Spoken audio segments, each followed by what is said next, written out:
Hello and welcome to this video about alternating current generators and motors. We're going to look at how generators work, how we can calculate maximum EMF. Also, we're going to look at alternating current circuits and how we calculate their potential difference in their current, AC versus DC generators and motors. So what is a generator? I'm sure you've all heard of the word generator. What is it really doing? It's any device that uses induction to convert mechanical energy into electrical energy. And the way a generator accomplishes this task is by rotating conducting loops through a constant magnetic field and therefore inducing a current, an alternating current within these loops. Now let's think about what is going on as the loop is rotating. Let's think about the loop here as the one we just saw that was in the magnetic field, the uniform magnetic field, B. And let's assume for this diagram that my magnetic field B is going this direction. So we have the magnetic field going like this through all of these stages of this loop as it's rotating. Now notice a couple of things. If we start at this point in our cycle where we have the dark edge up at the top and the light edge down at the bottom, the motion of the charges in these two areas is going to be parallel to the magnetic field. And so we can see the induced EMF is going to be 0 when the plane is in a perpendicular orientation compared to the magnetic field. You can see that the greatest magnetic force on the charges on each of these ends, the light end and the dark end, that is going to occur when they are perpendicular to the magnetic field lines, when their movements are perpendicular, the movements of these charges. And you can see that these are perpendicular to the magnetic field lines when the plane of that loop is parallel to the field lines. So when the plane of the loop is parallel to the magnetic field, we get the maximum induced EMF. And you can see that again here. We're going to have the maximum induced EMF. Whereas in all of these positions here, we have 0 EMF. This says induced EMF as far as the y-axis. So when the plane of the loop is parallel to the magnetic field, and here we have our magnetic field going in this direction, and the plane of the loop is parallel to it, we can calculate that maximum EMF for a generator using this formula. This formula actually comes from Faraday's law of induction, but I'm not going to show the derivation of this. It involves calculus. N represents the number of loops, a whole number. A is the cross-sectional area of the loops. B is the magnetic field strength. And omega is the angular frequency of rotation of the loops. Omega must be, in order for it to work in this equation, in units of radians per second.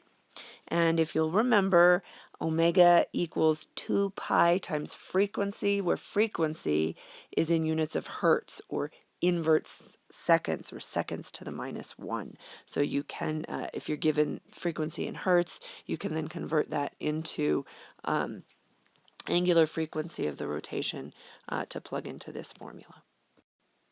Let's try an example together. If we have a 25 loop generator rotating with a frequency of 60 hertz in a 0.50 Tesla field, and the maximum EMF induced is 117 volts, what is the cross-sectional area of the loops?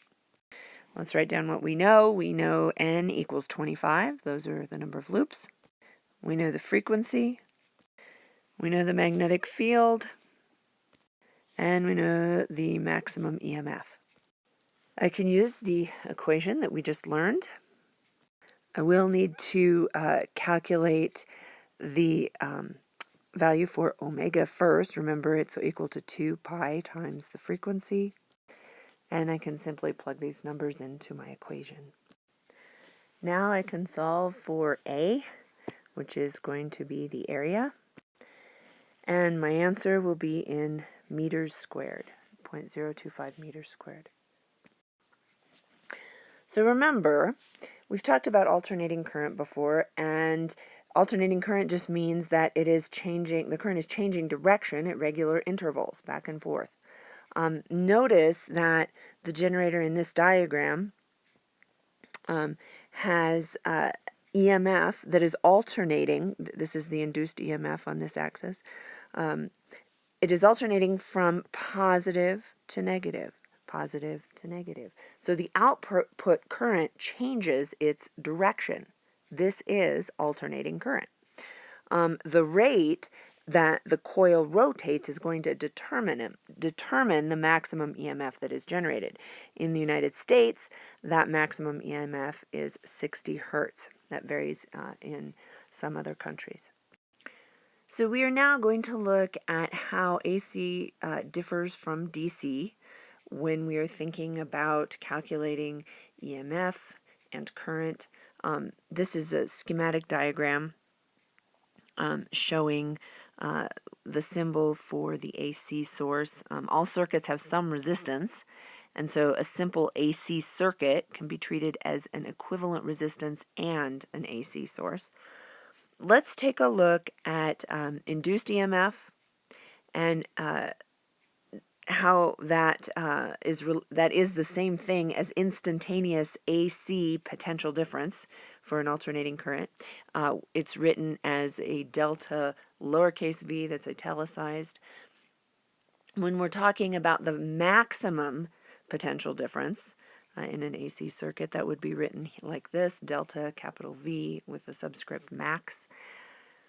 When we talk about alternating potential differences, we express them in terms of RMS potential difference. RMS stands for root mean square, and the equation for that is here, delta V RMS, or the root mean square potential difference, is equal to the maximum potential difference divided by the square root of 2. So current is related, obviously, to the potential difference. And little I, if you see that, it will represent the instantaneous current for any system. The I max with capital I and then subscript max represents maximum current. And maximum current for alternating current is not the same as I max for direct current. In AC, the current is at a maximum only for a brief instant during a cycle. So for AC circuits, this should look really familiar, current is going to be expressed in RMS current, just like we expressed potential difference in RMS potential difference. It's I root mean square, RMS, subscript, is equal to I max divided by the square root of 2. The root mean square current is the same as the amount of DC current that would dissipate the same energy in a resistor as is dissipated by the instantaneous AC over a complete cycle.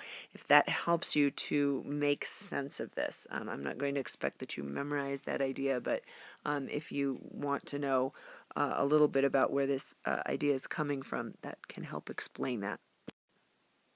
Let's do an example problem together.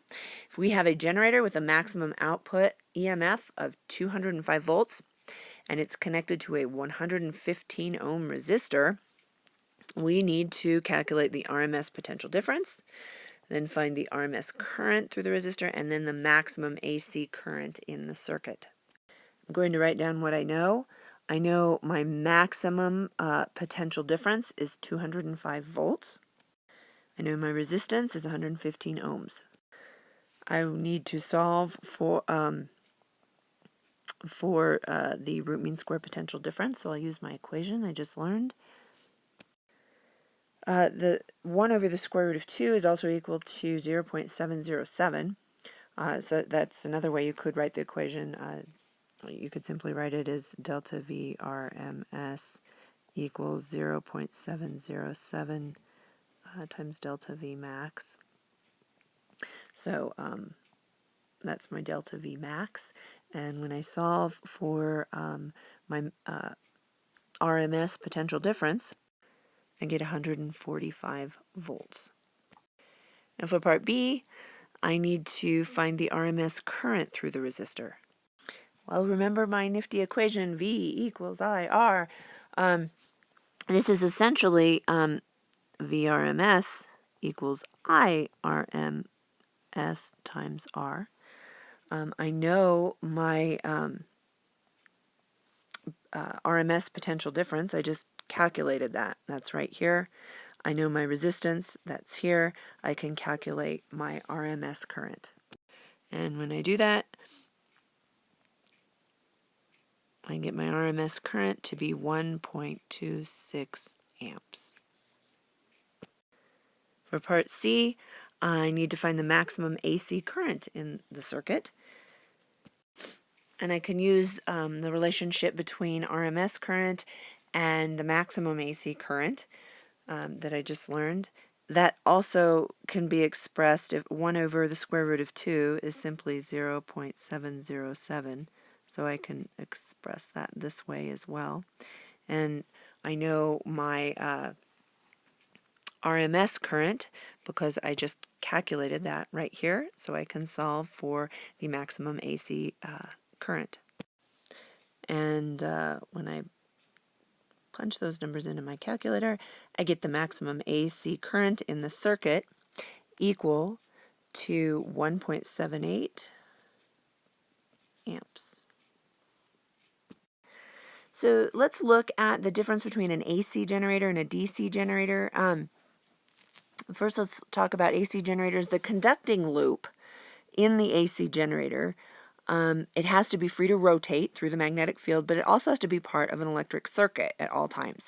And so to do this, the ends of the loop are connected to what are called slip rings, and they rotate with the loop. Then this diagram, it shows the slip rings, but it doesn't show what the brushes look like, but they're kind of like brushes. Brushes are what are making the connections to the external circuit, and they are continuously in contact with those slip rings. The current is changing direction in the loops, so the output current through the brushes is also alternating direction as well. In a DC generator, the components are essentially the same as those in the AC generator, except that the contacts to this rotating loop are made by a single split slip ring, and that is called a commutator. So in a DC circuit, at the point in the loop's rotation when the current has dropped to 0 and it's about to change direction, each half of the commutator comes into contact with the brush that was previously in contact with the other half of the commutator. And then the reversed current in the loop changes directions again so that the output current has the same direction as it originally had, even though it still changes from a maximum value to 0. If we were to plot this, it would look something like this. If we have a graph where we have current versus time, the output current for a DC generator is a sine wave with the negative parts, where normally it would come down here into a negative part, they are made positive, so it's not a sine wave. It would look like this. And a motor is simply a device that converts electrical energy into mechanical energy. Current is supplied to a loop, and the magnetic force causes it to rotate. Try an advanced idea, make your own simple motor. We have some components in the classroom. Feel free to help yourself, or maybe you have some other ideas that you'd like to try for advanced proficiency. I look forward to seeing what you come up with, and we'll see you in class.